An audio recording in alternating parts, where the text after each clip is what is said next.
Salut, bienvenue sur Lantin Finance. Aujourd'hui, on va parler de l'action ING.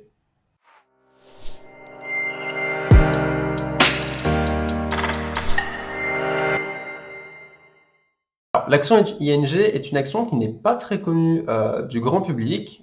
Si vous allez un petit peu sur les forums ou sur des plateformes, par exemple comme Boursorama, etc., où vous pouvez voir la cotation des actions en temps réel, eh bien, c'est des forums qui sont un petit peu dits forums fantômes. Il n'y a pas grand-chose, il n'y a pas grand-chose qui se passe. Pourtant, c'est une action qui, malgré le fait qu'elle ne suscite pas grand intérêt ou débat, a ses avantages, évidemment, ses inconvénients.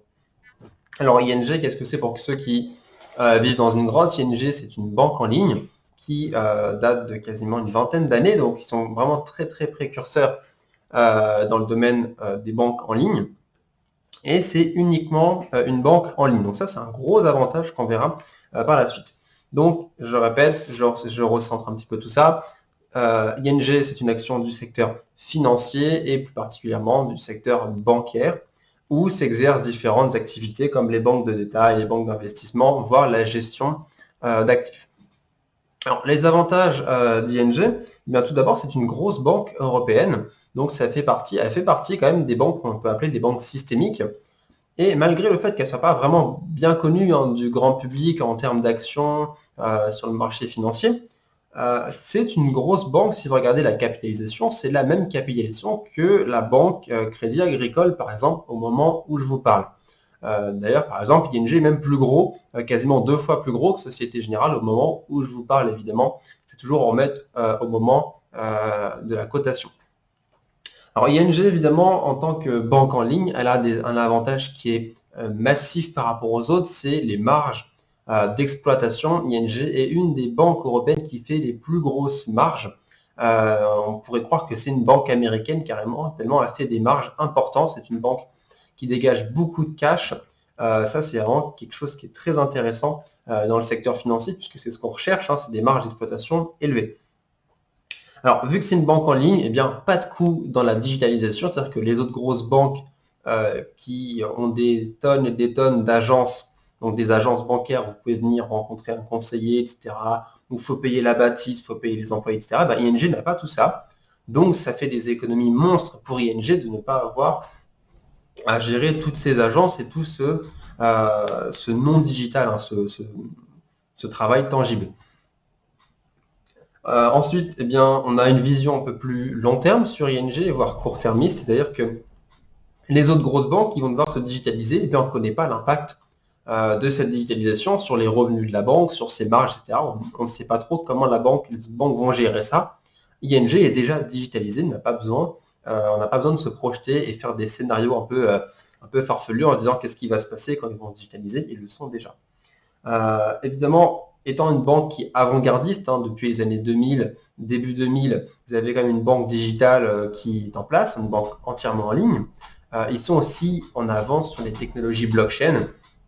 Ils ont commencé par exemple ils veulent créer des comptes qui vous permettant de stocker par exemple des cryptoactifs.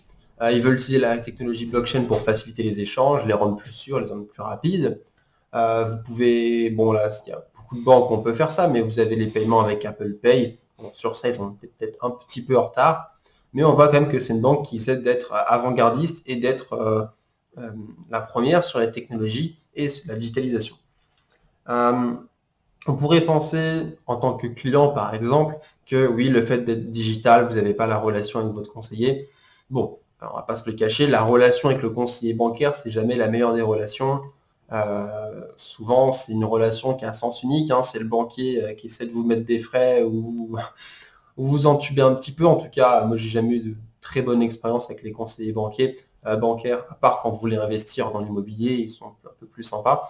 Eh bien, finalement, le fait que ce soit digital et d'avoir des relations à distance avec les conseillers, j'ai jamais eu de mauvaise surprise, puisque je suis client ING, pour remettre un petit peu dans le contexte, je suis client ING, c'est mon compte principal. J'ai jamais eu de problème avec les conseillers, au contraire, ils ont toujours été très compétents, très courtois avec moi. Ensuite, la politique de dividende de l'action ING, puisqu'on va parler globalement de l'action ING, elle est distributive. Donc ça, c'est quelque chose qui est intéressant. Vous allez dégager des bénéfices, des dividendes, etc. Et quand on voit les marges d'exploitation et le modèle d'ING, on peut penser que le dividende sur le long terme sera assez pérenne et pourrait peut-être même augmenter. Il y a eu des dividendes avec des acomptes, ça c'est toujours qui est intéressant, c'est du cash en plus qui se libère. Donc il y a quand même pas mal d'aspects positifs sur cette action, sachant que je le rappelle, le secteur bancaire n'est pas un secteur apprécié des investisseurs en ce moment, voire un petit peu décrié. Et bien pour un secteur bancaire, pour moi c'est l'une des meilleures entre guillemets actions du secteur bancaire européen. Alors, évidemment, il y a quelques inconvénients sur ING, on a un chiffre d'affaires qui bouge pas trop. Il y a quand même des coûts de publicité d'acquisition de clients qui sont assez élevés avec les fameuses primes bancaires, etc. Et comme toutes les banques européennes, vous avez la mainmise de la Banque Centrale Européenne qui est toujours, je le rappelle, c'est toujours embêtant d'avoir quelque chose d'extérieur à votre société qui a un impact intérieur à la société. C'est jamais très sympathique. Alors, en ce moment, ING, elle n'est pas cotée très très cher. Il me semble qu'elle est cotée à 7 euros. Voilà, 7,80 € au moment où je vous parle. Alors, 7,80 € pour l'action ING en vue du bilan, en vue des actifs qu'ils ont, la génération de cash, des marges, etc. Elle est concrètement sous-cotée. C'est une action qui ne vaut pas cher, avec de belles perspectives d'avenir. Donc voilà. Pour un petit peu de transparence, etc. En plus d'être client, hein, je suis actionnaire d'ING et c'est une action que je surveillais beaucoup.